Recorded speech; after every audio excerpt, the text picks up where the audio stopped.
Well, what's up, Brooklyn squad? Ooh, got the chicka. Raka. You know, when you lose a lot of weight, you're hanging over here. Oh, Lord of mercy. Let it hang, let it hang, let it hang. I lost 80 pounds, y'all. I think I lost a little more than 80, though. But something's going on with this thing. Let me see something. What's up, Brooklyn Squad? How's everybody doing today? What's popping, everybody? Today, I got what y'all asked me for. Y'all said y'all wanted to hear more about serial killers. So that's what we got tonight. I started to really cancel this live because I have some cases that I'm working on and that I want to present for you guys. But I was like, you know what? Let's just do this. Okay. This is a reaction video. And this is crazy. If y'all think the other one was crazy, this one is even more crazier. So I'm gonna wait and see who wants to join, and we just gonna get right into it, y'all. Okay? Yes. I don't know why my phone is acting a little bizarre. Hey, Kathy girl. Oh, my glasses are dirty. Hey, Kathy girl. Hey, Kathy girl. Oh, hold on for a minute. I see you, Kathy girl. Hey, Kathy B. Let's see. I really want to get new glasses, but it's too soon. Happy Monday. Hey, Neva. Happy Monday. Today is a special day. It would have been my dad's. Oh, really? Happy birthday to ya. Happy birthday to ya. Oh, he would have been 82. Wow. I know he's so proud looking over you. God bless. How are you feeling today then? How are you feeling today?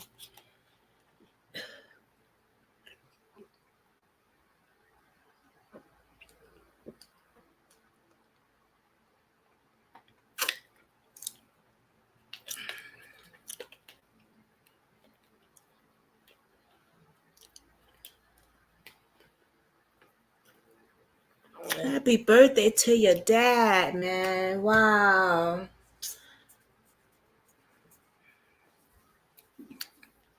Are you okay? Are you emotional and stuff? 82. Wow.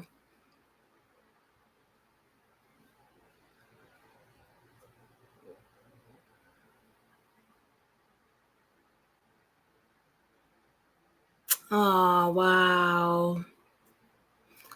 Yeah. I know your papa proud of you.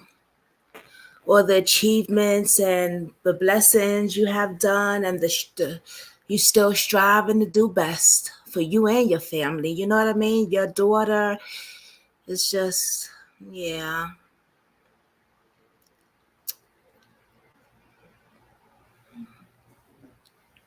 Happy birthday to your father.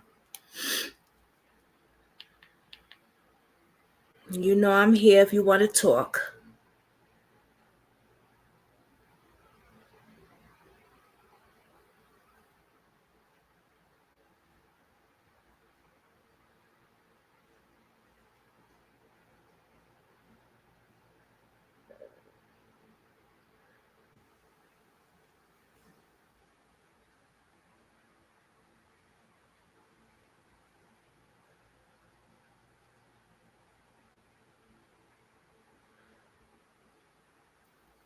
Okay.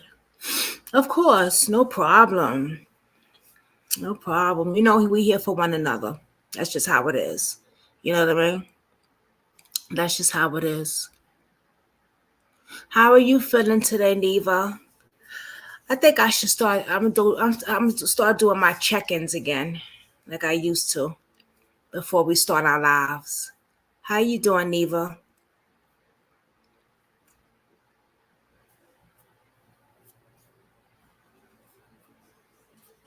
You okay today?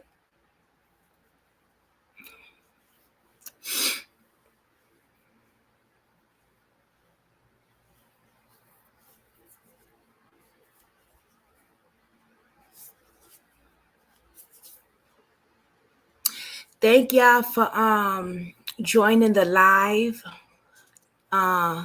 yesterday. Um with the interview. And the other, just being here supporting the family and stuff like that. That really means a lot to the family. Not just supporting my channel, but just supporting the family in general. You know what I'm saying? Yeah. Oh, I'm okay. I'm okay. A lot of stuff to be doing. I have a lot of. I was talking to the father. I keep calling him John for some reason, but his name is Jason. The guy that was on yesterday, Kaylin's father. I was talking to his peoples today, and she asked me to if I could cover a few cases. So I'm going to be doing that, and she's also going to be working with me.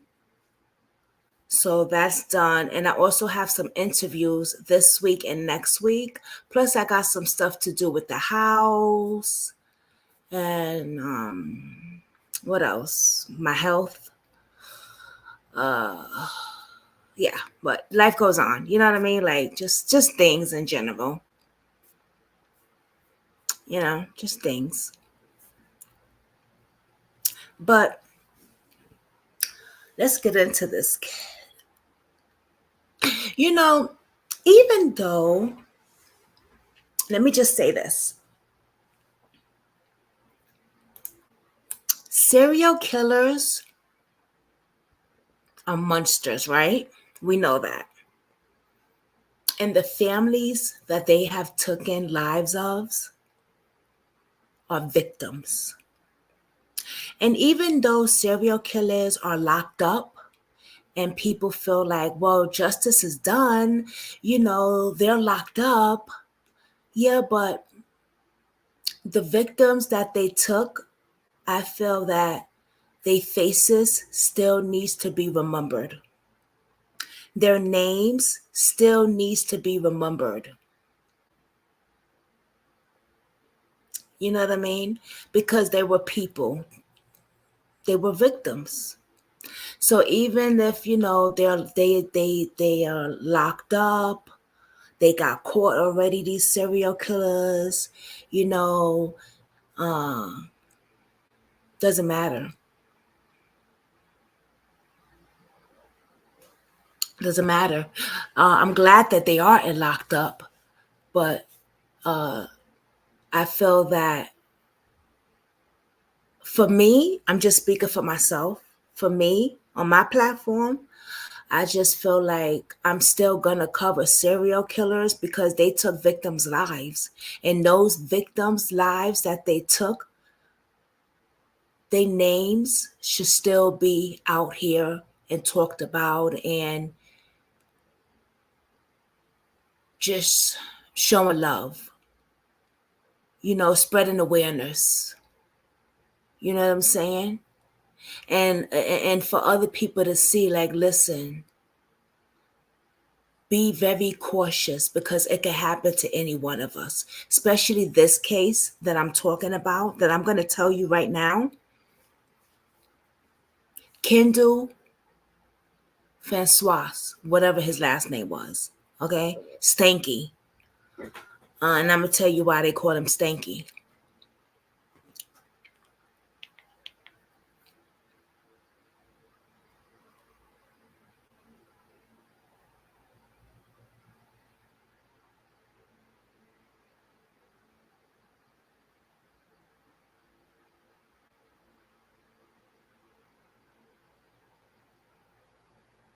Hold on. Why is my phone acting like this?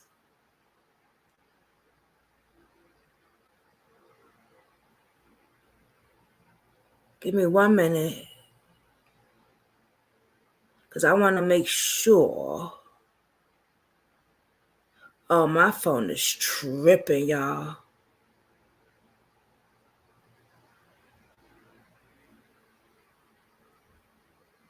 Yeah, this phone is bugging. It's not letting me do certain things. I don't know what is going on right now, but honey, it better act right.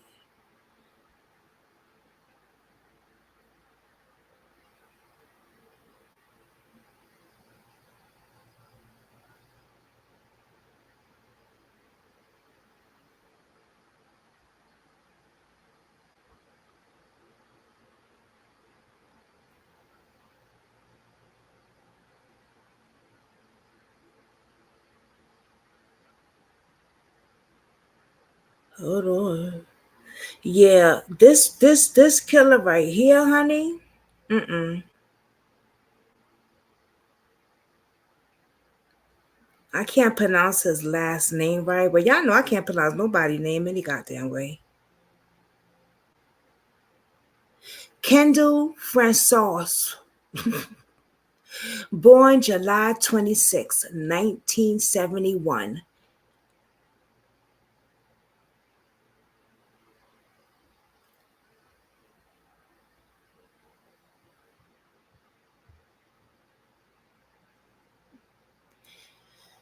Parents was Paulette Francois McKinley. McKinley was his father, and he had a sibling named Christina.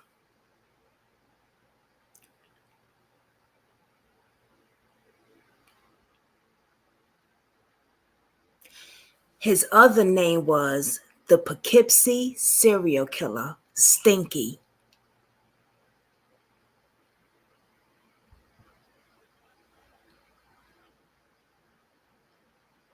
Hey, hey, missing black people.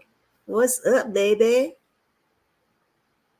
I'm covering this serial killer from Poughkeepsie, well, not my city, but it's not too far from me, honey.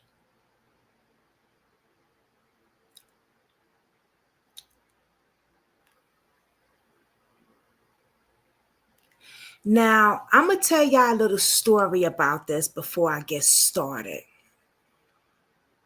All right.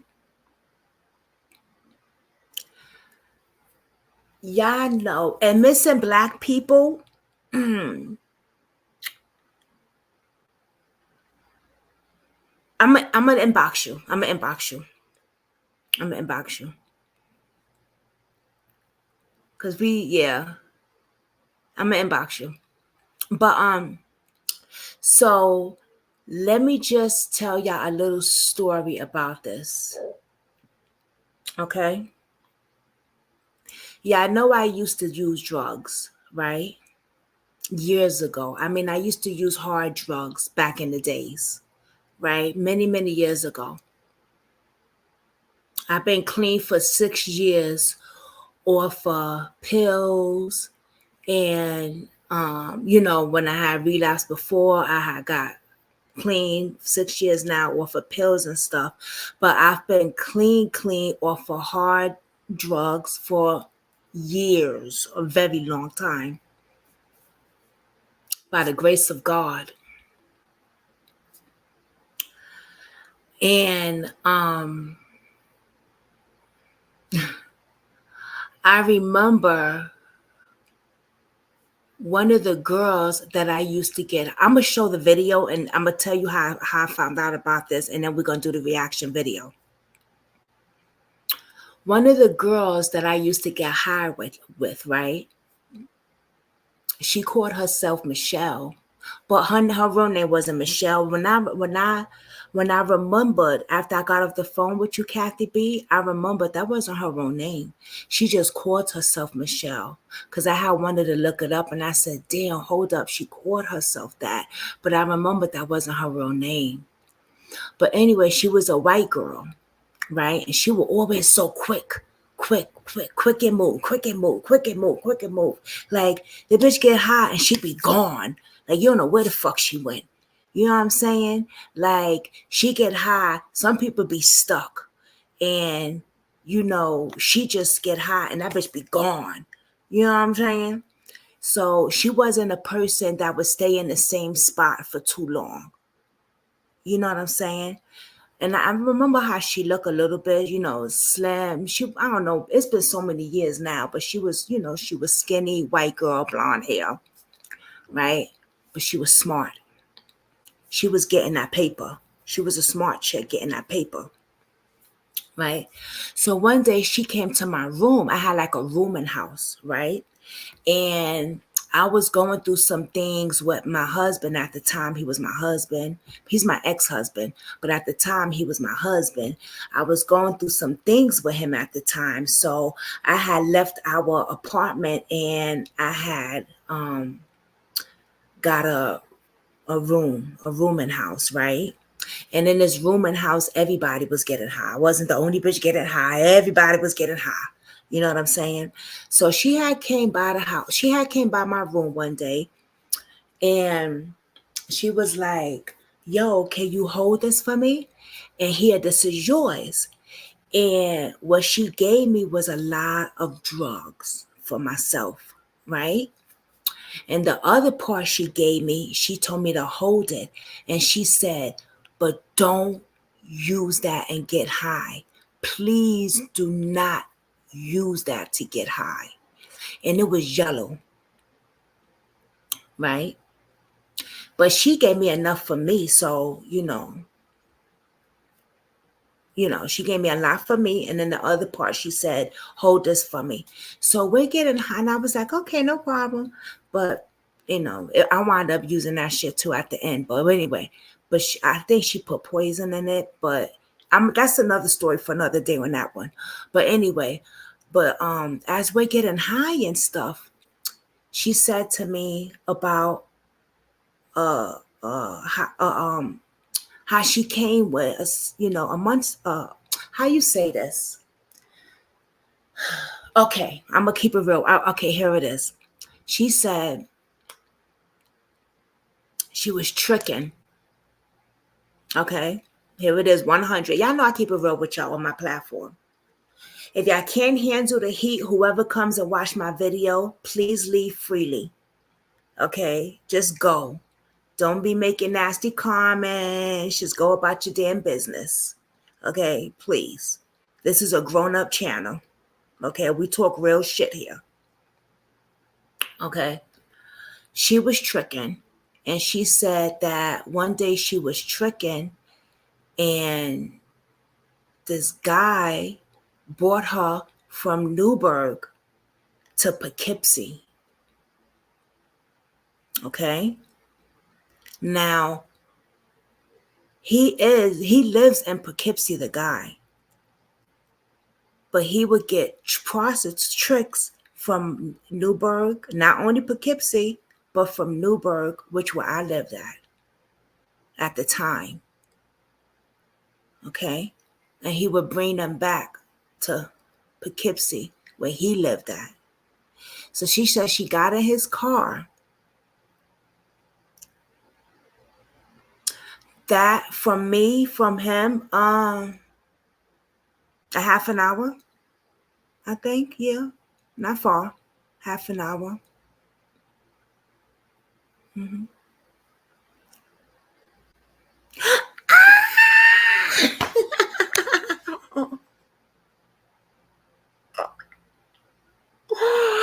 Oh shit! Let me find out.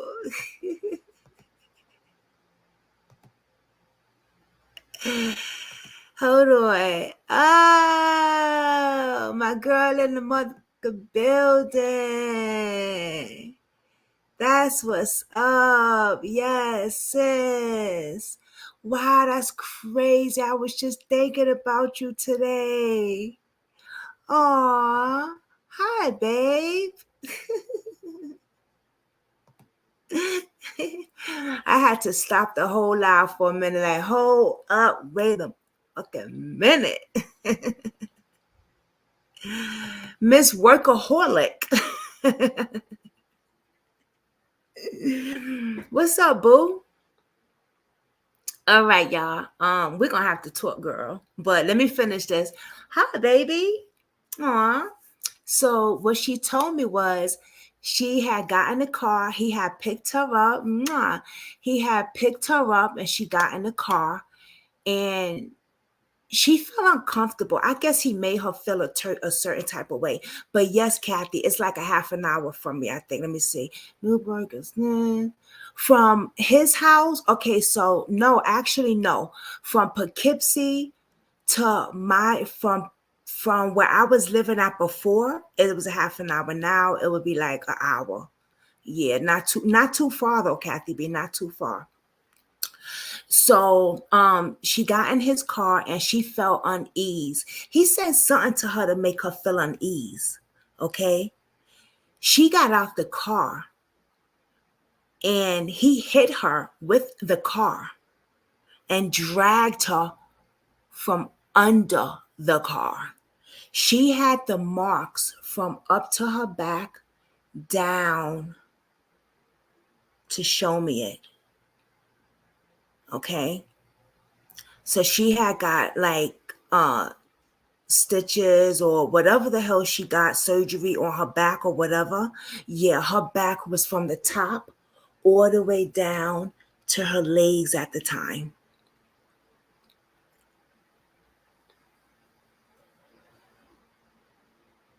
Okay.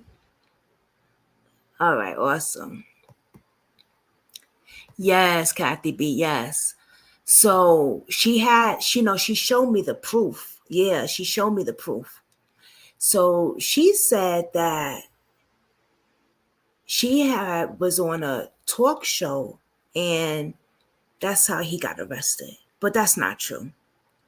That's definitely not true how he got arrested. I think the drugs was getting in her mind when she came to that part. But no, that's not how he got arrested. But she did have the marks to show me that he dragged her. So that's definitely true. Another encounter, I was in rehab in Beacon at the time. It was a place called Turning Point. And at the rehab I was in many years ago, you could smoke in the rehab, smoke cigarettes. They had like a smoking area where it was a smoking room, right? So I was in the smoking room and I was smoking a cigarette, and there was a white man sitting next to me, and he had did he have a laptop? Was it a laptop back then? I don't know. I think he had some type of paperwork or something with him back then. But he was sitting next to me, and I don't know what the hell made me talk about serial killers. I don't fucking know. To a stranger in a rehab. Y'all gotta remember, I was just coming down off of my drugs. I had just got in that rehab. I think it was like my second day or whatever. And I was just running my mouth. And I was talking to this white man. So when I told him about the girl I used to get high with that escaped from him, he said, "Oh, what's the serial killer's name?" And I said, some fat, nasty guy from Poughkeepsie. They said he really stank. And he said the guy's name, Kendall Francois. And I said, yes, that's the guy. And he said, yeah, I know him. He said he works in a school. He's a janitor. He said he's really good with computers also. And he just started telling me stuff. Honey, I got the fuck up. I put my cigarette out and I went to my room. I was not trying to go to any little groups that he was in or anything like that. Okay, because you're friends with a serial killer, boo-boo. So, yeah. Yeah, they call him Stinky. And this is why. Let's get into the video. Now, this is a reaction video, y'all. So, y'all know I got to stop and play. And then after the video, I'm going to tell y'all some stuff about him that I found out. Hold on. Imagine what. I'm going to tell y'all some stuff about him that I found out right before the video. And I dropped my mouth. I froze for 5 or 6 minutes because I could not fucking believe it. Okay, so let's play the video, the reaction video. I went through 6 people video to try to get the best video for y'all. Because some people had a white man playing as him. And I was like, wait a minute. Why would y'all have a white man playing as him? That don't even make sense. No, yeah, this one was too. Y'all gonna know why. Neva said I knew was stinky and was stink for real. I can't with her. I just can't. Neva. All right, so we talking about like this. Neva's crazy.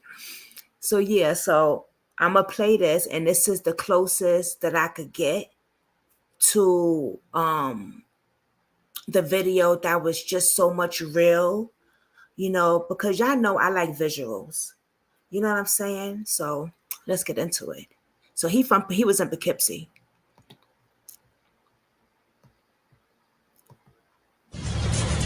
We have 6 missing women, no crime scenes, no evidence. We're preparing ourselves for the worst. We don't know what to expect next.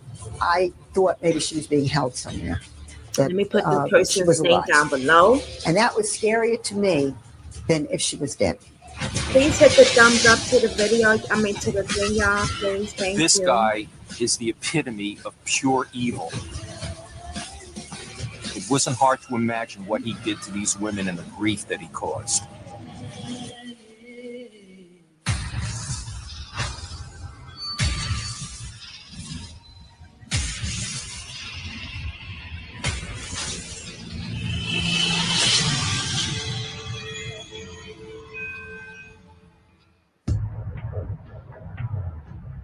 In the winter of 1996, the quiet college town of Poughkeepsie, New York, entered one of the darkest chapters in its history.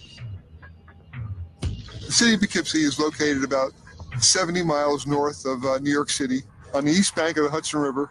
It's a population of about 30,000 people. It's just typical small city USA. But this sleepy town concealed a dark underbelly. On Monday, the 9th of December, Patricia Barone filed a missing persons report on her 28-year-old daughter, Gina, a known prostitute and drug user. Well, sometime in early December, Gina was with her boyfriend, Richie, and it was around 2 or 3 in the morning, and they had a fight. She told him to get lost, and he did. He left. And when he came back, she wasn't there. So about a week later, he came to my front door, and I had never met him before. And he knocked, and he said to me, "I can't find Gina." And I said, "What do you mean you can't find Gina? Gina's always around, always. I mean, she doesn't go anywhere." And he said, "I haven't seen her in days." So I said to my sister, "We have to go and report her missing, because Gina's never gone away. She's always in somebody's sight." For Gina and her mother, life in Poughkeepsie had been a long, hard struggle. When I got pregnant back in 1967, Gina's father did not want anything to do with her, so he just went away. She was lovely, and she gave us no trouble. In 1978, Gina and I moved to Poughkeepsie. I felt that it would be a nicer place to raise her. We got a small apartment, and she went to school and I went to work. Gina was about 10 years old at the time. She was a very shy little girl, but she was a very good little girl. When she was about 15, she got in with the wrong crowd, and that's when she got into the drugs. By the time she was in the middle of her 16th year, she was out of school, she had quit, and she was so much trouble. I couldn't handle her anymore. She was just too much.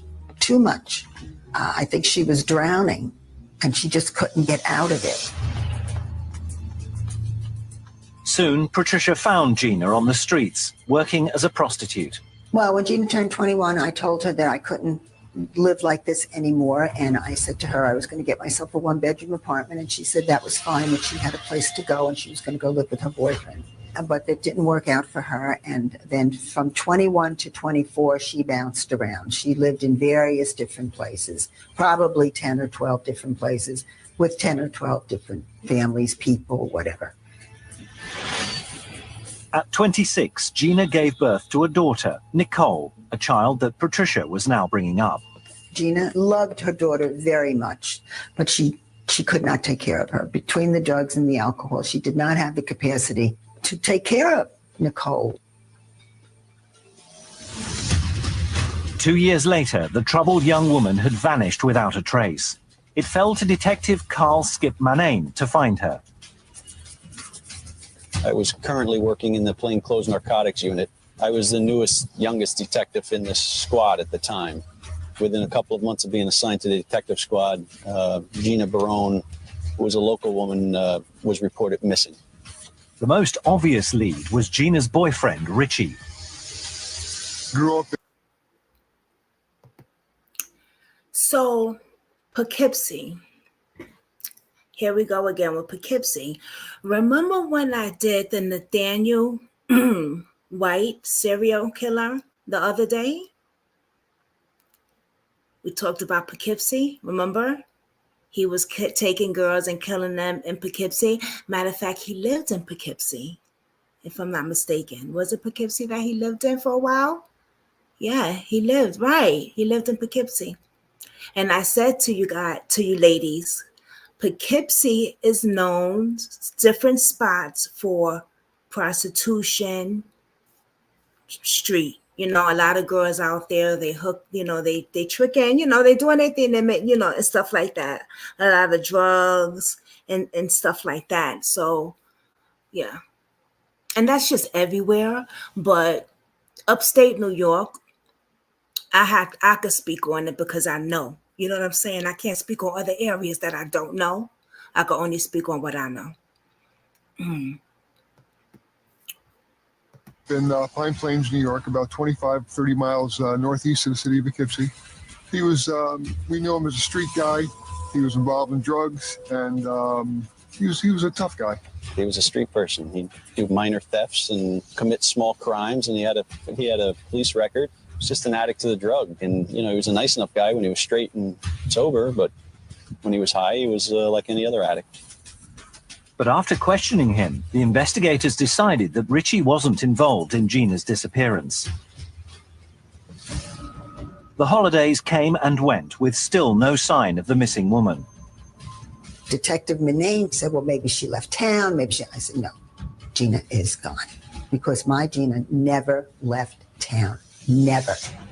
Almost a month after Gina vanished, the Poughkeepsie Police Department got a new chief detective. His name was Bill Segrist. On January 3rd, 1997, I was transferred from a lieutenant in the patrol division to the position of detective lieutenant. I speak with Detective Skip Manane, who fills me in on missing person Gina Barone. And this wasn't the only disappearance on the department's books. Well, actually, in October, a couple months before Gina was reported missing, another woman was reported missing who lived across the river but worked in the city of Poughkeepsie on a regular basis, and her name was Wendy Myers. Like Gina, Wendy was a prostitute. I knew Wendy Myers and I knew Gina Barone. I had been a patrol cop in the city of Poughkeepsie for over 20 years, and I had patrolled every square inch of the city in my career, and I had known some of these women since they were little girls. Well, on October 24th, Wendy Myers left her apartment across the river, and she was never seen again by her boyfriend, and 2 days later, he reported her missing to the police. Well, prostitution is a dangerous job. That's always in the back of my mind. First, we had Wendy was reported missing. And then when Gina was reported missing, I said, whoa, what do we have going on here? And I tell them, you know, boss, these women are not just away at a detox center somewhere or found a sugar daddy. We're all familiar with them all, and they're associates out in the street. And, you know, they're just not around. There's something not good here going on. But there was considerable pressure on the detectives not to waste manpower on a case involving missing prostitutes. Isn't that something? Did you hear what he just said? Not to waste manpower on a case with missing prostitutes.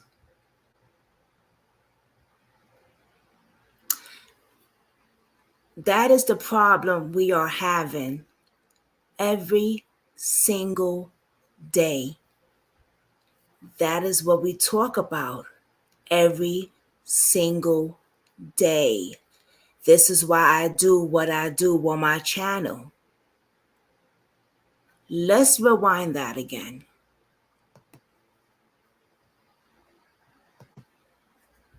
Gina's disappearance.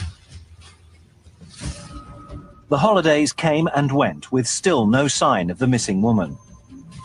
Detective Manane said, well, maybe she left town, maybe she... I said, no, Gina is gone. Because my Gina never left town. Never. Almost a month after Gina vanished, the Poughkeepsie Police Department got a new chief detective. His name was Bill Segrist. On January 3rd, 1997, I was transferred from a lieutenant in the patrol division to the position of detective lieutenant. I speak with Detective Skip Manane, who fills me in on missing person Gina Barone. And this wasn't the only disappearance on the department's books. Well, actually, in October, a couple months before Gina was reported missing, another woman was reported missing who lived across the river but worked in the city of Poughkeepsie on a regular basis, and her name was Wendy Myers. Like Gina, Wendy was a prostitute. I knew Wendy Myers and I knew Gina Barone. I had been a patrol cop in the city of Poughkeepsie for over 20 years, and I had patrolled every square inch of the city in my career, and I had known some of these women since they were little girls. Well, on October 24th, Wendy Myers left her apartment across the river, and she was never seen again by her boyfriend, and 2 days later he reported her missing to the police.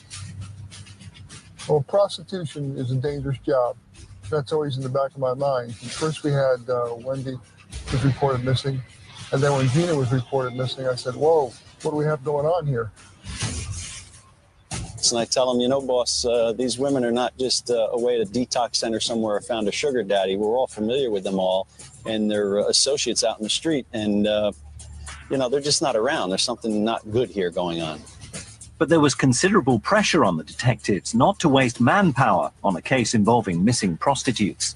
During the early stages of the investigation, people were questioning us as to what we were doing. In most instances, if you go to the police and say that your child is a prostitute that's missing, the police will not be interested because the prostitute is considered to be a second-class citizen. I called the Poughkeepsie Journal, the Poughkeepsie paper, and I asked them to please run a story on the missing girls. And Unbelievable, right? Yeah, this is what happens every day. These are what the families go through every fucking single day.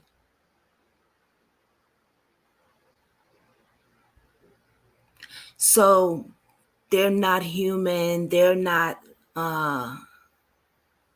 they're just another name to them. But what about if it was that officer's daughter or niece or godchild? Things would have been looking a lot different, huh, officers?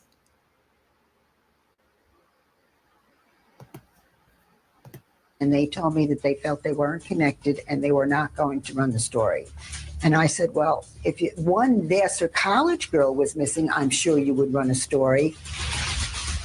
Undaunted, investigators continued hunting for leads, but before they had found anything significant, a third woman disappeared. On January 15th, 1997, Kathleen Hurley was reported missing to the City of Poughkeepsie Police Department. She was a white female. She was about 45 years old, and she was known to frequent the same areas that Wendy Myers and Gina Barone did. 3 women had vanished without trace in a matter of weeks. The law-abiding citizens of Poughkeepsie were not yet living in fear, but the women who worked the streets were terrified. And so far, the police didn't have a single suspect. The streets were very panicky and nervous. All the girls out in the streets were suspicious of everybody, rightly so. We don't know where these women are and what's going on with them. The investigators were convinced that there was a predator stalking the city's prostitutes. And see, the thing is, the police, they know who the tricks, the sex workers are. You know, they know who they are. They watch them, they see them, you know. They know who they are. And the sex workers know who cops are also. So the cops know, like, wait a minute, this girl, she's usually on this corner. And she's not here at this time or this date. It's been 2 days now. Something's not right. And it's not like they each have, like, they're watching each other's back usually, and they usually don't. And that's the sad part about it. No one's watching each other's back out there on when they're tricking.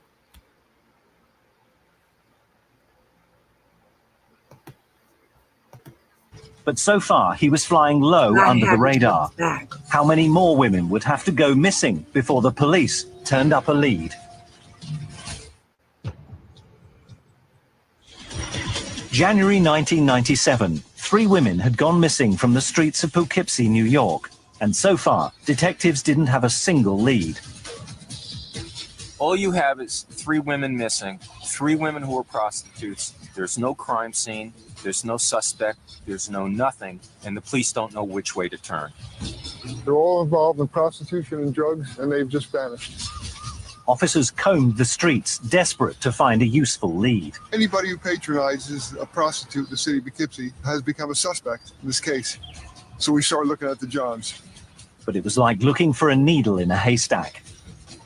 When you have a city like Poughkeepsie, you know, we have an inner city portion that's crime ridden, and we have a lot of prostitution going on in that part of the city. And with that comes Johns from within the city and outside of the city. And they come from all walks of life. I mean, they can come from near or far, 30, 40 miles away. And that makes our pool of suspects tremendous. So we kept going, and we developed this questionnaire. And we went out, we started interviewing the women who were involved in prostitution. And we asked them if they knew anything about any of the missing women. And we also asked them if they had any encounters with anybody who was violent. The investigative work began to reap rewards. Several women mentioned the same man, 26-year-old Kendall Francois. Well, Kendall Francois is a big guy. You know, he was probably 6'4", 350, 400 pounds. He had a terrible body odor about himself. His hygiene was not good. And a lot of the women, once we started the investigation and got to hear Francois's name, complained that a lot of the times he was rough with them and sex was rough. There was some talk that Francois had threatened a girl with a knife, but the alleged victim wouldn't come forward to press charges. So we decided that we would do a surveillance on Kendall Francois and his house and to see what we could learn about Kendall. What they learned was very disturbing. He was very He lived with his mother and father. He worked the at a thumbnail local that I school, have, and that's he would what go he out at had. night and pick up the prostitutes. And those are the He real leaves his girls. house, and we follow him around. He's circling around the different neighborhoods. I'm going to show As you guys. time went on, show within you an ladies hour and pictures a and stuff half, after the video. he seemed to have really honed in Some on more the information. prostitution stroll area. And it almost became like a feeding frenzy for him, where he wasn't paying attention to any of the traffic signs anymore. And he was going through red lights and stop signs and just trying to find a prostitute. And that night he didn't come across any. For a period of 7 days, we decided to put a video camera on Kendall's house so that we could see what he was doing coming and going. With the surveillance of Kendall and following up on him, we had no real probable cause or any reason to get a search warrant. 3 months after Gina Barone disappeared, the investigation was at a dead end and getting more complicated by the day. And then on March 7th, 1997, Catherine Marsh is... See, when girls started disappearing and cops started watching, I believe that he knew the cops were watching. So he fell back a little. He went back out there because the girls got scared now. So now there was no girls working. He went back out there to try to get a prostitute. And he swerved the street for a long time. And I've heard this story before, how he swerved the street for a long time. And a lot of girls actually turned him down, and he just couldn't get none. And some girls wasn't even on the street no more. You know what I mean? Because they were afraid. You know what I'm saying? Like, girls were missing. They were coming up missing. And a lot of people think because, oh, she's just a prostitute, nobody's going to care. Nobody's going to find out if she's missing. Nobody gives a fuck about her. Nobody cares about her. That's not true. A lot of these girls got families that do care, that do report them missing. Like this one. Reported missing to the city of Poughkeepsie police by her mother. Catherine March fits the description of the other women who are missing. Small-boned, dark hair, blue eyes, prostitute working the streets of Poughkeepsie. Exactly. It turns out that Catherine Marsh was last seen on November 12th, 1996, 4 months earlier. So that leaves us with a very cold trail to follow up on. Now we have 4 women missing in 4 months from October to January, and we realize, you know, this is going to be a real problem. We're at the point in the investigation with no real solid leads that we're preparing ourselves for the worst. We don't know what to expect next. At this low point, they had to suspect that they were looking not for missing women, but for bodies or fresh graves. I wanted to get the state police helicopter to come to Poughkeepsie to fly over the areas where the prostitutes were known to have taken their jobs. And I wanted them to do it soon before the vegetation started to grow on the trees so that they could see down to ground level. We checked the shoreline of the Hudson River, we checked the railroad tracks, checked the wooded areas around the city and all the areas that the prostitutes were known to take their jobs. And we kept coming up with nothing, zero. Months went by without any progress being made. Then, in the autumn, 2 more prostitutes were reported missing. At this point, we have 6 missing women. We have no crime scenes, and we have no evidence of any criminality whatsoever. But now the media decided to offer support. In December 1997, the Poughkeepsie Journal finally published the story. Finally, its right? headline posed a worrying question. Is there a killer on the loose?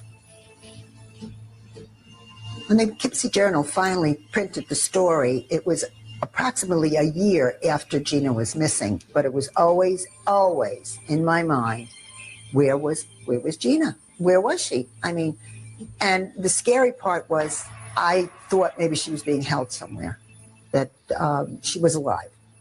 And that was scarier to me than if she was dead. Now the story breaks in the Poughkeepsie Journal, but it really doesn't help the police because nobody comes forward with any information. So at that point, the police still have nothing. There's no crime scene. There's no nothing except a bunch of missing women who were prostitutes. You know, we just can't sit there and wait for people to give us information. If there's no information available, then we have to go out and, talk to people and just keep digging a little deeper. Lieutenant Segrist called for a bold and unorthodox plan to turn up the heat on their only suspect, Kendall Francois. The 18th of January 1998, Kendall Francois and his mother left their house shortly before 7 a.m. Investigators followed them in unmarked cars. We waited till Kendall dropped his mother off at work, and then we followed him, and eventually we pulled him over, and we asked him if he would come down to the police station to talk to us. And he looked at me and he says, "Okay, Lieutenant, I'll follow you down." The interview room is all set up. We have a map on the wall. We have Kendall Francois' house circled, and we have a picture of Kendall's house on the map so that when we bring Kendall in, he knows that he's a suspect, and we give him something to think about. We had pictures around the room of the missing prostitutes, of him, and just try and get him in the position where he thinks, if he is the guy that's responsible for it, that we know it and we got him now, although we didn't know. If Francois was nervous, he didn't show it. Instead, he maintained a calm demeanor and answered all the investigators' questions in a respectful manner. He even agreed to take a lie detector test. Oh, shit. He bold. During the course of questions, I keep hitting him with this alleged crime of him raping a girl at the house with a knife that she had accused him of. And I keep asking him about it, and he keeps denying it. He said he never did that at his house. He never pulled a knife on any of the prostitutes. And I just keep the pressure on him with the questioning over time and time. And then finally he said, "Look, it wasn't a knife, it was a nail file."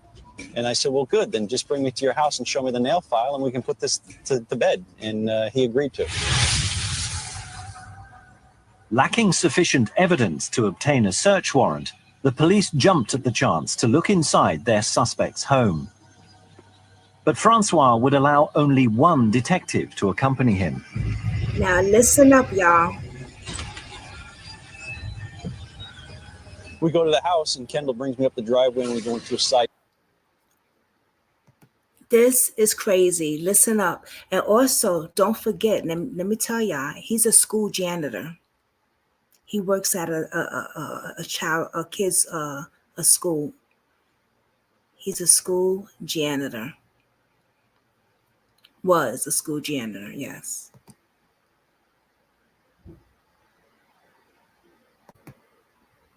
Now only one detective to accompany him.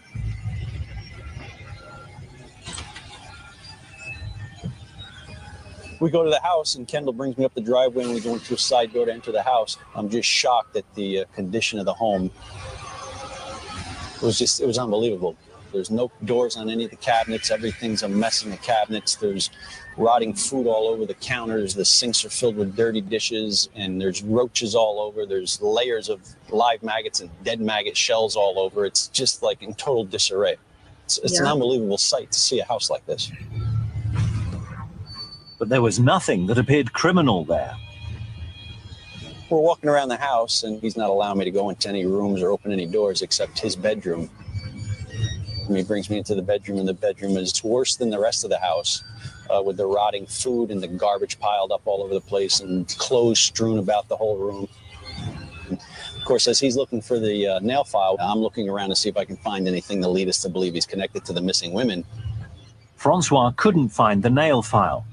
Then suddenly, he became agitated. He says to me, in a panic way, we have to get out of here. We got to go. We got to leave the house. We can't stay here. My parents don't want anybody in the house. So we leave his room, and we're going to walk downstairs and go back to the car. And I jump out in front of him in the house and walk in front of him because I figure this is a good time for me to try and get down into that basement and, see if I can find any evidence down there.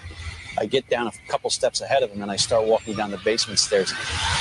He grabs a hold of the back of my collar, and he almost yokes me back, and he said, this isn't the way out. Skip Manane was certain that Francois was hiding something. And it's not normal behavior for somebody that just makes a wrong turn in somebody's house like that. But he got very upset with me about that and kind of raised his voice and said, we have to leave now, and showed me back up to the exit door. From there, Kendall Francois was taken out to the state police headquarters, and he was given a polygraph examination. He was asked the questions, and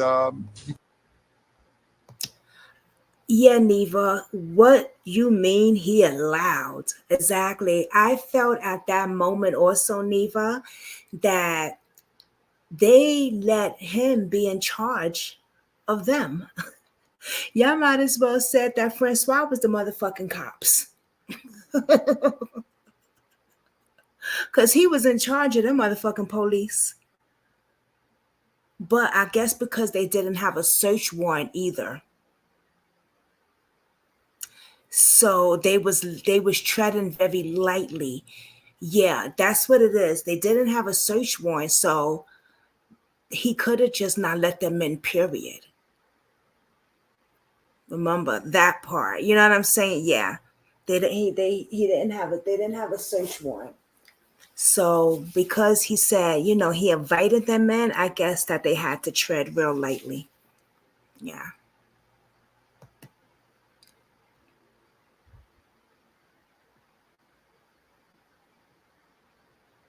he passed the exam.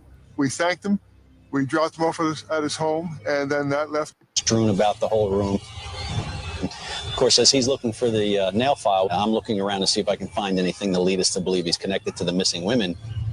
Francois couldn't find the nail file. Then suddenly, he became agitated. He says to me, in a panic way, we have to get out of here. We got to go. We got to leave the house. We can't stay here. My parents don't want anybody in the house.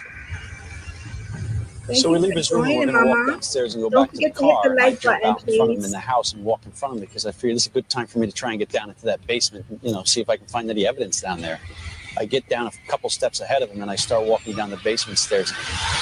He grabs a hold of the back of my collar, and he almost yokes me back, and he said, this isn't the way out.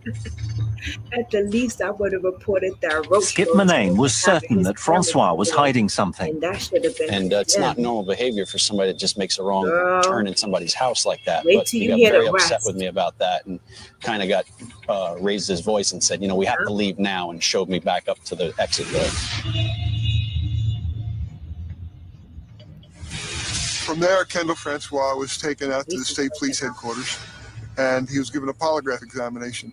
He was asked the questions, and he passed the exam. We thanked him. We dropped him off at his home, and then that left us back at square one. The investigators were at a loss, but just when it seemed this case would never be solved, they turned up another suspect, and this one had a sinister past. I'd been a cop at damn near 30 years at that stage, and I had seen a lot of people and dealt with a lot of people. And when I met him, I could tell that he was a hardened guy, he was a tough guy, and he was a dangerous guy. He passed the lie detector test. January 1998, 6 prostitutes in Poughkeepsie, New York had disappeared, and investigators still didn't have a suspect. But they hadn't given up. Then another canvas of the streets turned up a suspicious punter named Roy Chandler. At first, he's just a regular guy, and he's just another suspect in the pool of suspects of Johns that we have that are patronizing the prostitutes. You know, we look a little deeper into him, and we run a background check and a criminal history on him, and we find out that this guy's got an extensive criminal history.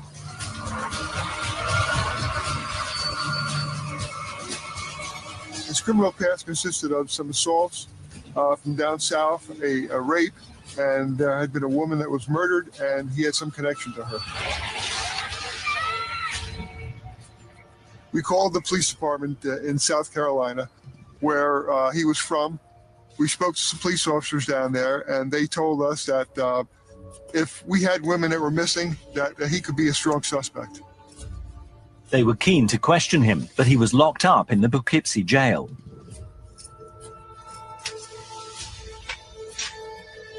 Well, we learned that this guy was arrested on the charge of patronizing a prostitute, and that, in fact, he was sent to the county jail where he was going to do a short amount of time for that crime. And we learned on the night that he was getting released from the county jail at midnight. So me and a couple of the guys in the squad went over there to meet him. And sure enough, at midnight, he walked out, and there we were. And, you know, we told him we wanted to speak with him. You could tell immediately that this guy was a professional convict. I mean, he was a big guy. He did not like the police. That was obvious. And, you know, it just kind of made the hair on your neck stand up a little bit. He was a long-term convict. He was certainly wasn't afraid of a few policemen interviewing him. And he was obviously going to be a hard nut to crack. Chandler vehemently denied any involvement with the missing women, but the police weren't prepared to let him off the hook. We drive him over to his brother's house, and we meet his brother, and we're talking to the two of them, and we learn that he is not really staying at his brother's house, which is this little kind of strange shanty house in the neighborhood, but he's been living in the woods in the surrounding areas of Poughkeepsie, which, you know, he's like this gypsy, this guy that travels through the woods and lives off the earth.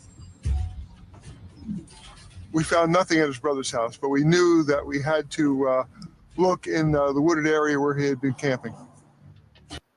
Now, I wonder if this guy was on parole, because if you just coming out and you're on parole, you're supposed to have an address, not be living in the goddamn woods.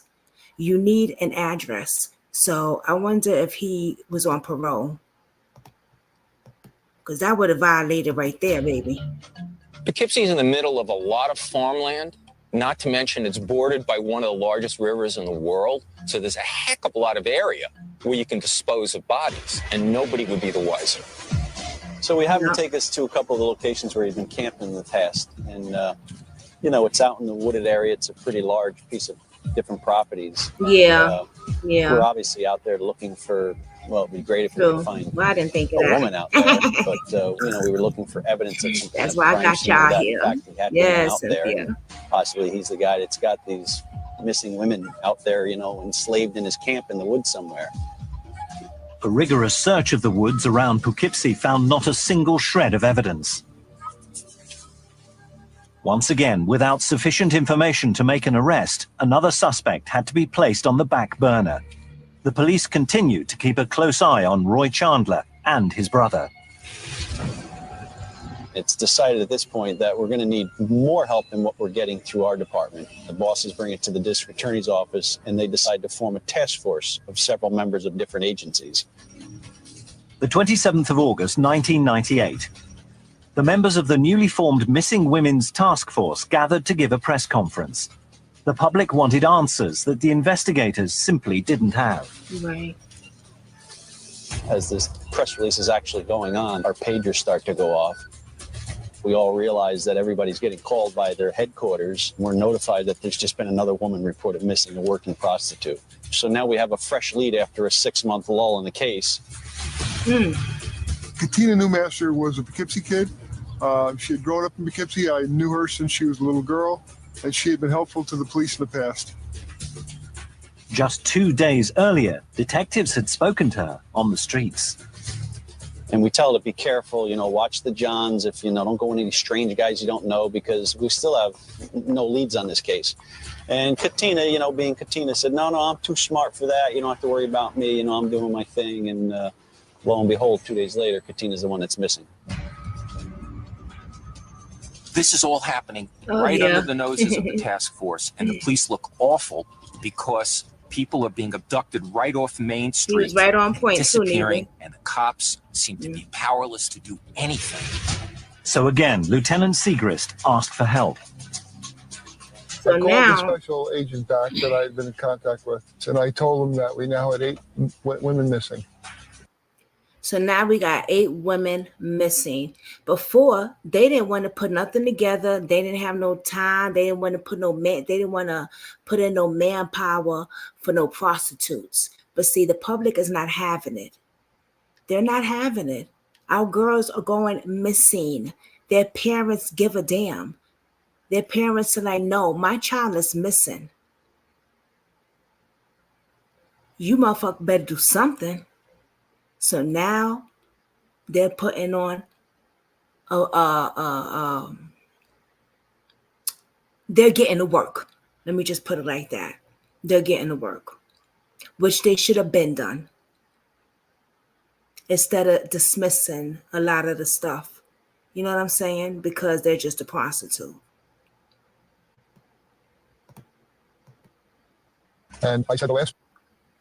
Oops. Sorry, guys. Hold on. Okay. 2 were missing from the same area in broad daylight. Hey, how are you doing? The special agent suggested that we set up a roadblock canvas in the area where the women had last been seen. The roadblock was conducted during the day to literally shake out something from the community. It was a pretty logical thing to do. We had marked police cars, and I had my secretary make up a number of flyers, and we started the roadblock canvas at about 9 o'clock in the morning. Manane arrived at the roadblock that morning with fellow detective Bob McCready. We stop at the red light and we look over to our right. Lo and behold, I said, hey, Bob, look who's sitting in the car over there. It's Kendall. It's like, one of our top 2-3 suspects, and we haven't done a lot with them lately because it's been a lull in the case. There's been no women reported missing until most recently, when we wind up pulling up into the parking lot, and as Bob and I are getting out of the car, a citizen who knows us starts hollering our names out and comes rushing over towards us. The guy comes out and he yells, yo, Skip, there's a girl in here who just says she was raped. So Skip and McCready rush into the gas station. There they found prostitute Christine Sala, distraught, with fresh bruises all over her neck. We're confronted with a young girl standing there who's obviously very upset. She's crying. She's been crying. She's worked up, and you could almost see the fingerprints around her throat where she had been choked. At first, she didn't want to talk to the police because she was afraid she'd get in trouble. She thought that there was a warrant for her. But eventually, Skip and McCready talked her into talking to them and telling them what happened. She's hysterically screaming and crying, and I keep asking her, who did this, and she just screams out, it was that big effing Kendall that tried killing me.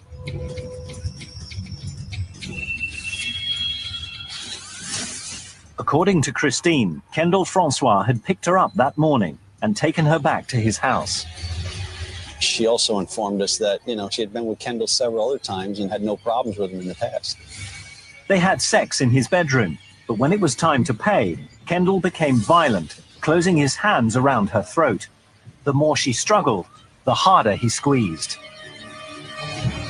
After Kendall almost choked her out and she passed out, that she started pleading with him to take her to get cigarettes, that she was really upset and she was crying and she was basically begging him to take her to go get cigarettes because in her mind she just wanted to get out of the house. And, to her credit and unbelievably, she convinced him to drive her over to the gas station to get cigarettes. In the car, Christine did her best to conceal her fear from her attacker. As soon as they got to the petrol station, she made her escape.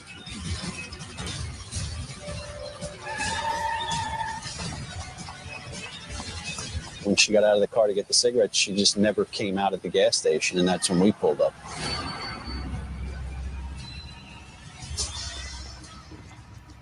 So we take her. So I'm wondering, because she's been with him so many times before, and as a sex worker, she tricked with him, and he paid her. He never had a problem with it before, but that day it was a problem. But I'm wondering, because she lived, is because he was with her many times before. You know what I'm saying? I'm wondering that, because she was a regular.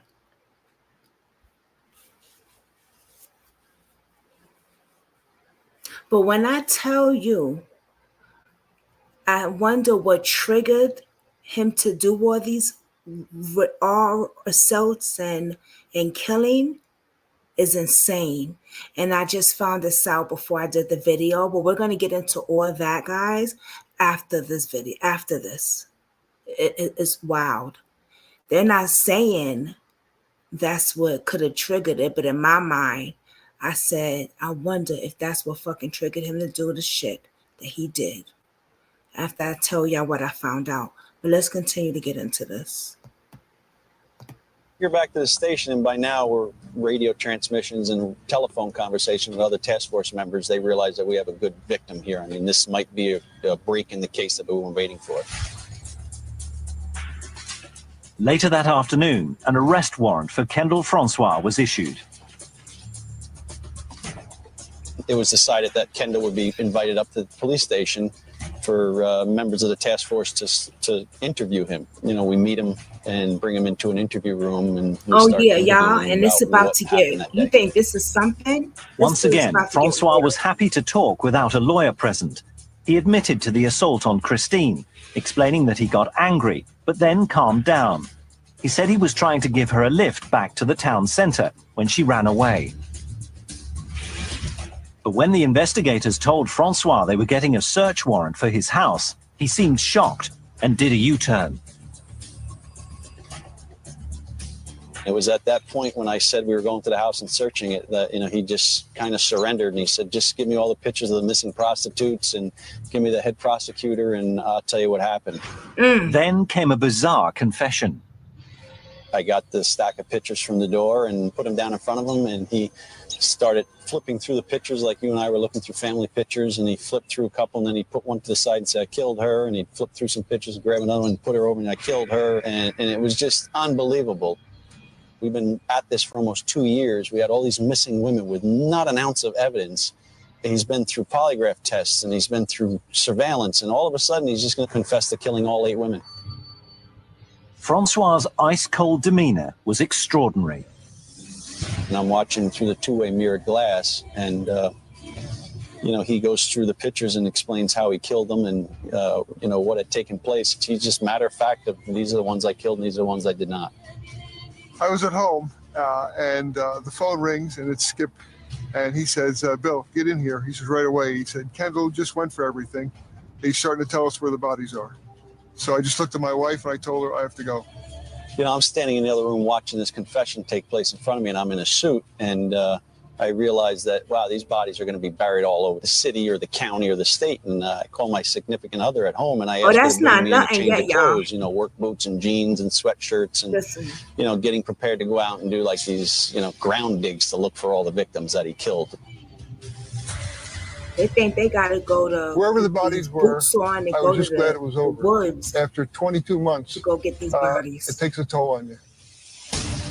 But the nightmare was far from over. What Kendall Francois revealed next would take the detectives to one of the darkest, most horrifying crime scenes of their careers. She was brought into a place of such horror. Just the idea of that house still standing gives me the shakes.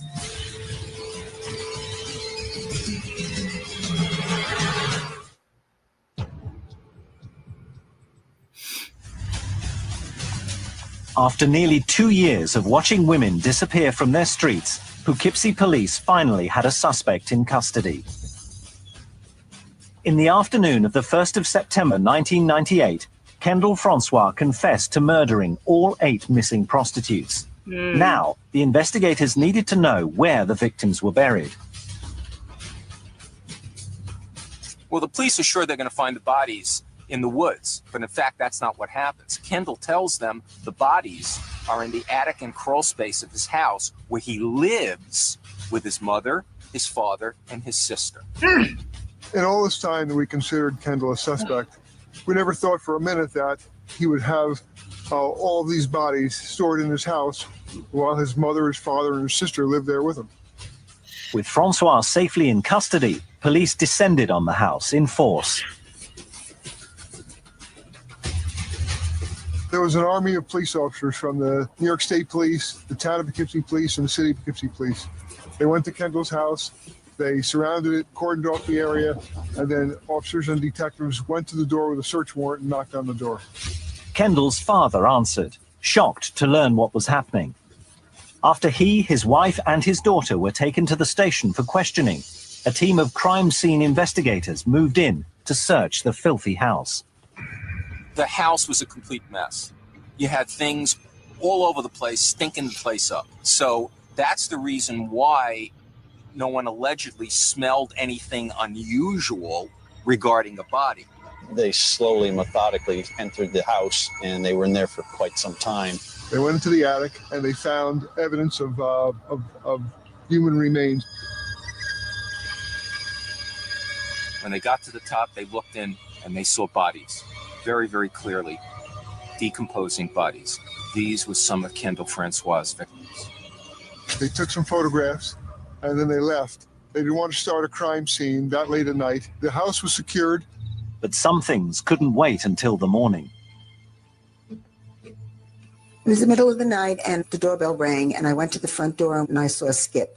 And I knew right then that he had something very important to tell me. When I let him in, he said, "We think we found Gina and the women that were missing with her, but we can't let you know definitely until tomorrow, until they make a positive identification." And I just sat down, and I was totally stunned.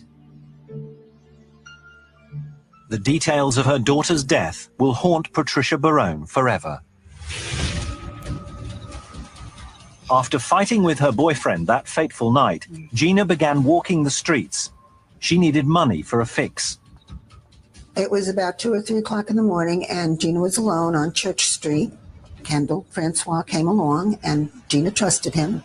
She knew him, so obviously she trusted him like the other girls knew him and trusted him. She and Kendall agreed on a price, and he drove her to a secluded car park. According to Francois's confession, Gina was in a bad mood and began saying things that made him furious. He grabbed her by the throat until finally Gina lay silent and still.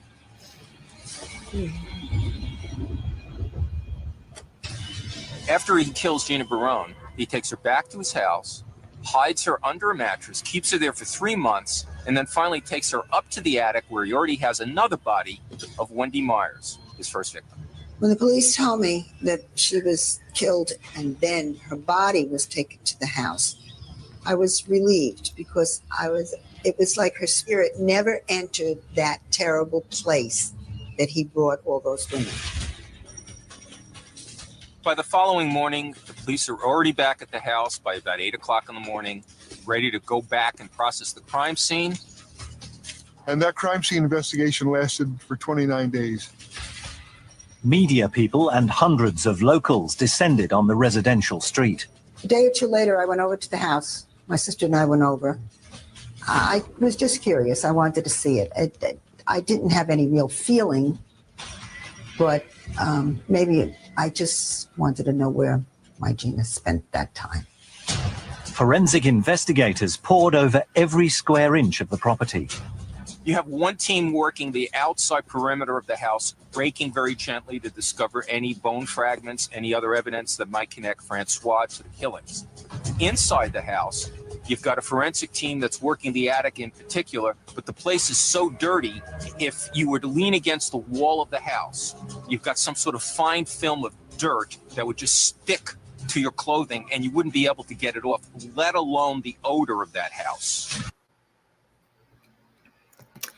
That house, I was told, it has such a bad odor. That's why people didn't even smell the remains of the body, because the house itself was just disgusting. Just disgusting. I mean, when they tell you that there were really roaches and maggots and flies and everything, yeah, that's exactly what it was. Yeah. And for his parents to live there and not know anything, I don't know, but I kind of find that hard to believe. How could they not hear the screams at nighttime or anything? I don't know. I'm finding that I've always found that hard to believe when they said the family lived there. I really want to know, like, how could they not know anything? The sister, the mother, the father, they just sat in silence? Those girls, I'm sure, screamed. Weird, right? I always wanted to know that. I should look up his parents. There was infestation everywhere and also deposits of animal excrement, but that was nothing compared to the horrors they found upstairs. In the attic, they found the remains of 5 women in various stages of decomposition, and it was a grisly sight. 3 of those bodies are together, wrapped in plastic. It looks like he's already started to dismember at least one of them. The 4th body is found in a child's wading pool decomposing. The 5th body was found in a can. And the body had so decomposed, it was like a square. And it was so disgusting that one of the police officers processing the scene couldn't take it and had to be excused.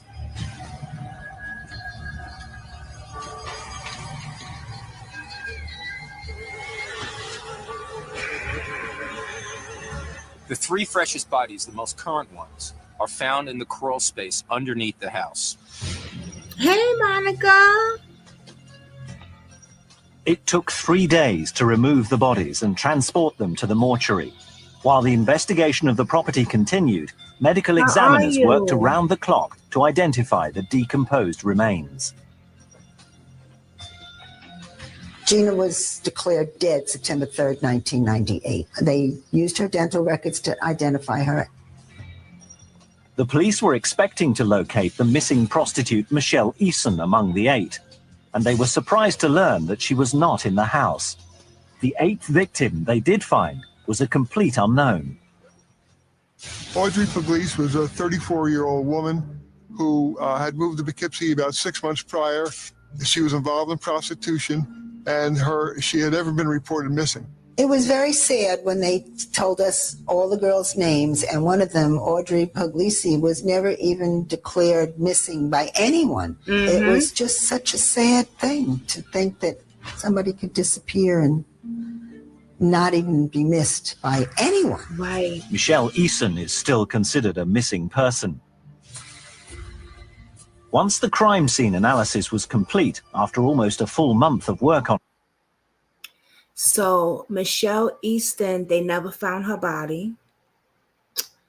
They don't know what he did with her. And the other young girl that they found, it was so sad that nobody reported her missing. Nobody reported that girl missing. No family, no friends, nobody. Matter of fact, after this video, I'm going to look up her name and I'm going to do something on her lot for her. Let me see, what was her name again?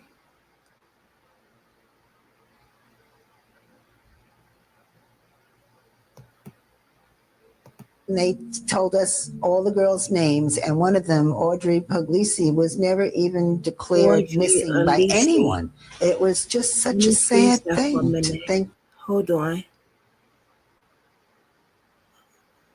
How do you? That somebody could I disappear can't and see her. I don't know how to spell her not name. even be missed by anyone. Michelle Easton is still considered a missing person. Once the crime scene analysis was complete, after almost a full month of work on it, the abandoned house was covered in hateful graffiti. Kendall Francois' family, who knew nothing about the corpses in their home, went to live far away. The 13th of October 1998, Kendall Francois was brought out in handcuffs into a packed court.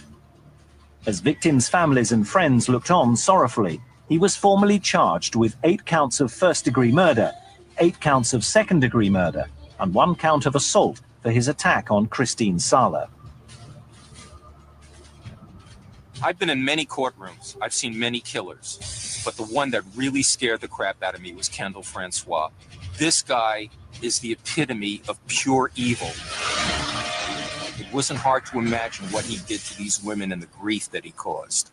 Though the prosecution wanted the death penalty, the prosecutor accepted a guilty plea in exchange for life in prison without parole.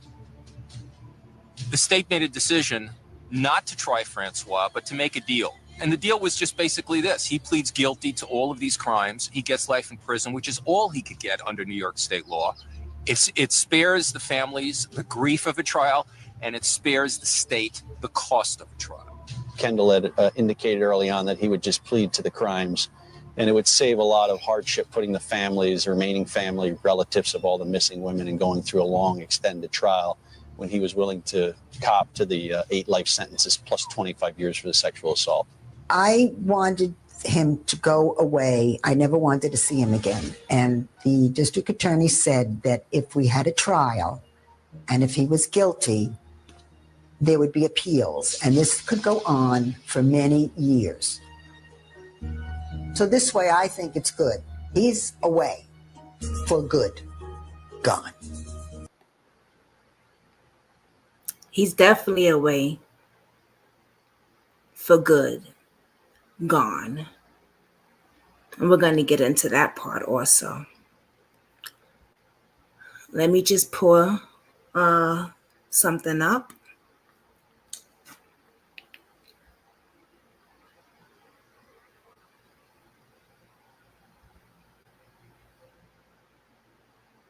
Monique. So yeah, y'all, there was one girl that her family, nobody searched for that young girl. So sad. And then one girl that they still don't know where she is. What did he do with her? Kendall Francois. Let's look him up. And I'm going to tell you what happened and everything. Let's just get into this. Right now, God damn it. Right now. Let me try to Google something up here. Oh, I can't even share a screen yet because I didn't Google shit. Hold on, y'all. I got his name right here, actually. Should I put this one? Yeah.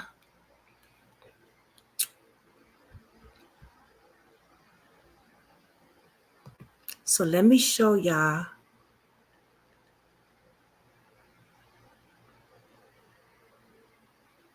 Okay.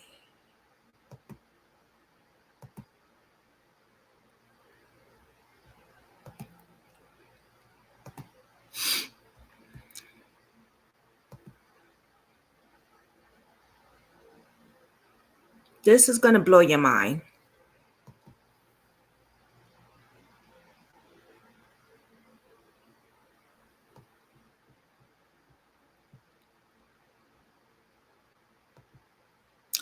He died in prison from AIDS.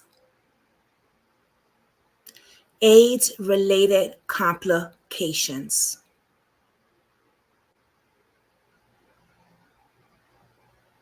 I did not know that at all.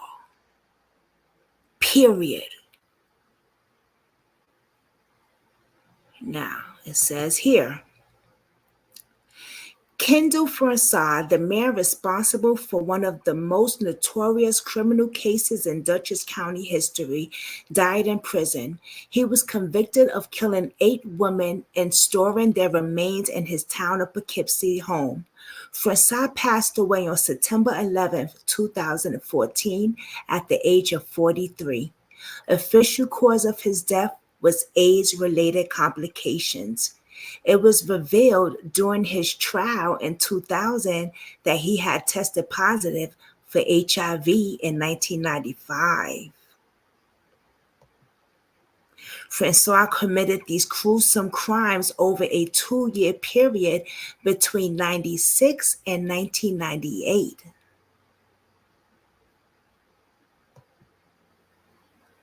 He found out he had HIV in 1995, and he went on a gruesome crime,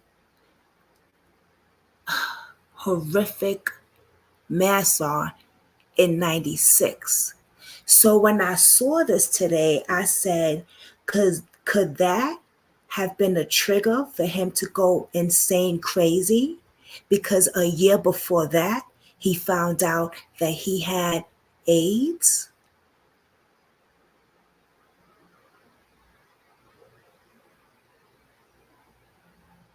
He was tricking with prostitutes. So how he got it, I don't know. Could that have been it? And could this have that? And his sick mind, could that has been a revenge?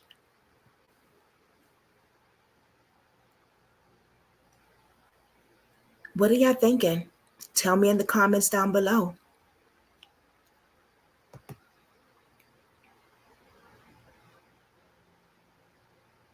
After soliciting the victims for sex in the town and city of Poughkeepsie, their remains were hidden in his home on Fulton Avenue. His actions left a lasting impact on the victim's family and the community, and the case sparked an international attention and debate on the death penalty. Despite the severity of his crimes, Francis avoided the death penalty through a plea deal. He admitted to the murders on June 1st, 2000, and he was convicted of 8 counts of first-degree murders and 8 counts of second-degree murder. He received a sentence of life without the possibility of parole and had been serving a sentence at Attica Correctional Facility before his death.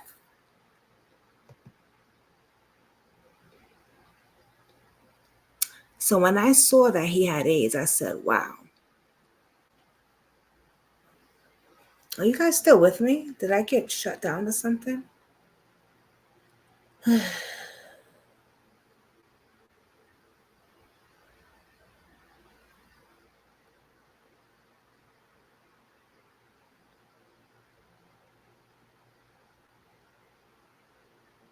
Are you guys still with me?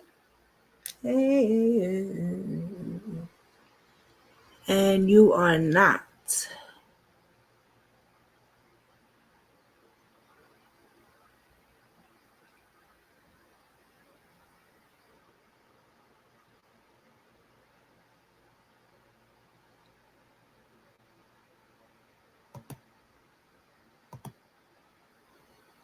Oh, you're here? Oh, okay.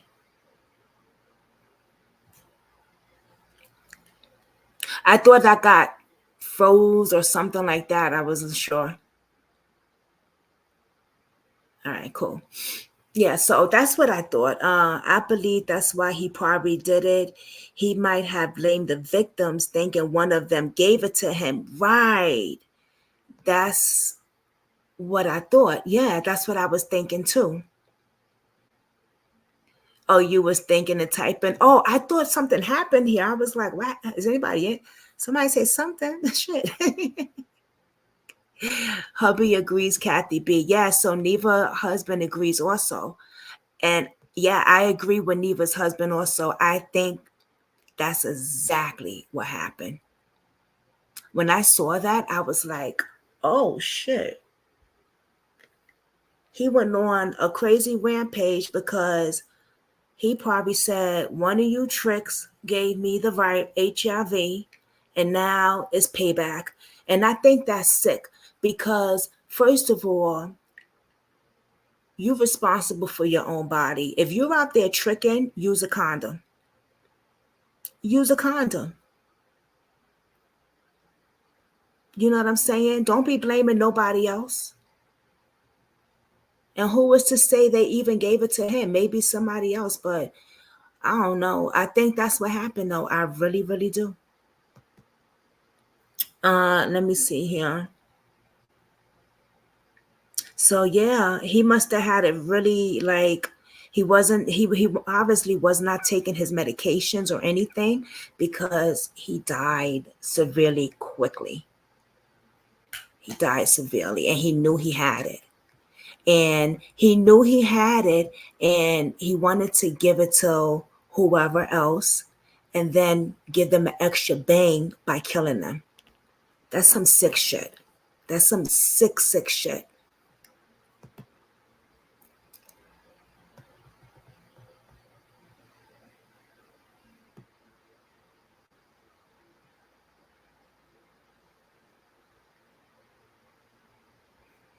What's this?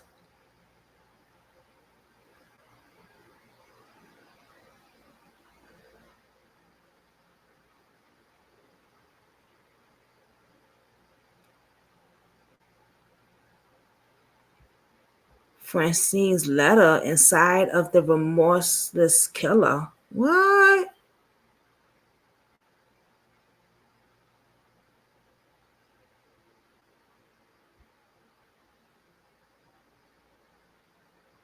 What the hell is this?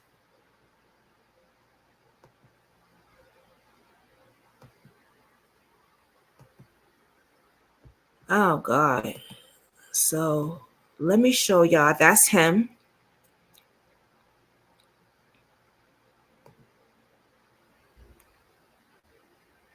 I don't know what they're saying about some damn letters. Let me see. Francine's letter.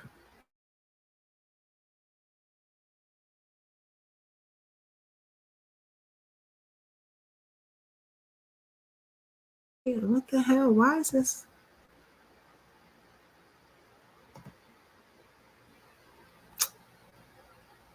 Oh, okay. I don't know why this thing keep messing up on me. All right, let me see.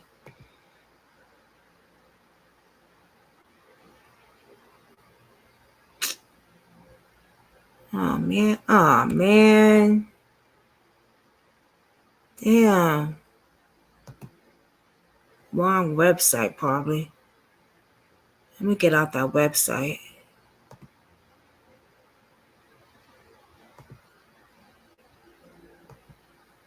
But damn, I want to know about that. Oh, I'm frozen too.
Yeah, y'all lost me.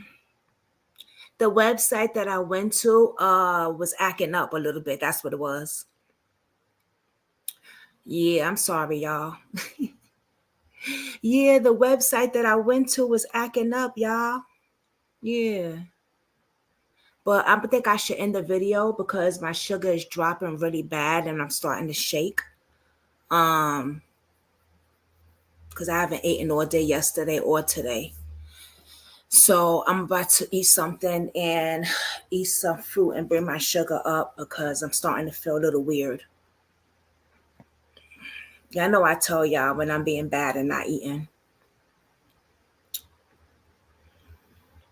Welcome back. Damn, I wanted to show off, see that, damn, that website.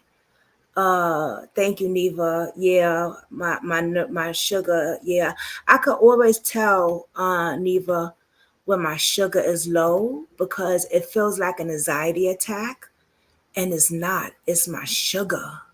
You know how you feel like shaky and stuff? Yeah, and anxious and stuff, and it just feels weird. And I don't have the machine. It's broken. And I've been asking the fucking doctor for a machine. Matter of fact, I'm gonna call them again tomorrow. Cause that's crazy. Like I called them 4 times and I actually went there also. So I don't know what's going on. I need a freaking machine. It's crazy because when I wasn't checking on my sugar and really paying it no mind, and I had the machine for years, I wasn't using it. Now that I really want to check on my sugar and I'm trying to be more consistent and I want to really check on it, the machine is broken. So let me get off of here and eat something and stuff, y'all. Yeah, because it's starting to, yeah, it's really bad. It's starting to get really bad. But I adore y'all so much. Thank you for riding with your girl. And I will see y'all tomorrow on the next live. But I believe tomorrow afternoon, I'm going to be doing some videos, recording about some cases. So please check that out, okay? It was asking me if I could put these cases out. So, so yeah, just check that out. If I'm, yeah, okay. I see y'all tomorrow. Bye, y'all.